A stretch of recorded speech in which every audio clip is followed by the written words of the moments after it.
ಗ್ರಾಮ ನಮ್ಮದು. ನಾವು ಈ ಪೆಟ್ರೋಲ್ ಬಂಕು ಜಿಯೋವನ್ನು ಇಲ್ಲಿ ಉದ್ಘಾಟನೆ ಮಾಡಿದ್ದೀವಿ. ದಿನ ಉದ್ದೇಶ ಏನಪ್ಪ ಅಂದರೆ, ಈ ಭಾಗದ ಜನರಿಗೆ ಕ್ವಾಲಿಟಿಯ ಕೊರತೆ ಇತ್ತು, ಕ್ವಾಲಿಟಿ ಎರಡೂ ಕೊರತೆ ಇರೋದ್ರಿಂದ ಆ ಉದ್ದೇಶದಿಂದ ನಾನು ಇಲ್ಲಿ ಪೆಟ್ರೋಲ್ ಬಂಕ್ ಸ್ಥಾಪನೆ ಮಾಡಲು ಇಚ್ಛಿಸಿದ್ದೇನೆ. ಇವತ್ತು ಉದ್ಘಾಟನೆ ಆಗಿದೆ. ಬಾಯ್ಕೊಂಡೆ ಹೋಗುವ ಮುಖ್ಯ ರಸ್ತೆ ಆಗಿರೋದ್ರಿಂದ ಎಲ್ಲ ಗ್ರಾಹಕರು ಇದನ್ನು ಸದುಪಯೋಗಿಸಿಕೊಳ್ಳಬೇಕೆಂದು ರೈತರ ಬಗ್ಗೆ ಕಂಟಿನ್ಯೂ ಚೇತನ್ ಮಲ್ಲಿ ಬೇರೆ. ಓಂ ಶ್ರೀ ಗುರುಭ್ಯೋ ನಮಃ. ಹರಿ ಓಂ.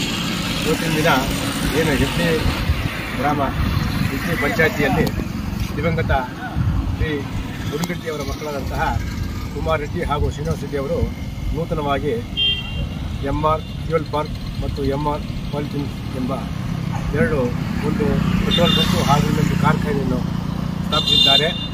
ಈ ಜಿಯೋ ಕಂಪನಿಯಿಂದ ಉದ್ಘಾಟನೆ ಆಗಿರುವಂತಹ ಈ ಪೆಟ್ರೋಲ್ ಬಂಕು ಬಹಳ ಉತ್ಕೃಷ್ಟ ದರ್ಜೆಯಾಗಿರುತ್ತದೆ. ಇದರಿಂದ ಈ ರೈತರಿಗೂ ಹಾಗೂ ಟ್ರ್ಯಾಕ್ಟರ್ ಮಾಲೀಕರಿಗೂ ಹಾಗೂ ಸಾರ್ವಜನಿಕರಿಗೂ ಬಹಳ ಅನುಕೂಲವಾಗಿದೆ. ಪ್ಲೇಸ್ ಹಾಗೂ ಇದು ನಮ್ಮ ಹೆಬ್ನಿ ಗ್ರಾಮದ ಅಂಚಿನಲ್ಲೇ ಇದೆ, ತುಂಬ ಹತ್ತಿರವಾಗಿದೆ ಹಾಗೂ ಸುತ್ತಮುತ್ತಲಿನ ಹಳ್ಳಿಗಳಿಗೂ ಬಹಳ ಹತ್ತಿರವಾಗಿದೆ. ಹಾಗಾಗಿ ಇದು ಬಹಳ ಅನುಕೂಲಕರವಾಗಿದೆ. ಹಾಗಾಗಿ ಎಲ್ಲರಿಗೂ ಒಳ್ಳೆಯದಾಗಿ, ಅವ್ರಿಗೂ ಒಳ್ಳೆಯದಾಗಲಿ, ನಮ್ಮ ಪಂಚಾಯತ್ಗೂ ಒಳ್ಳೆಯದಾಗಲಿ ಅಂತ ಹೇಳ್ತಾ ಶುಭವನ್ನು ಕೊಡ್ತೇವೆ.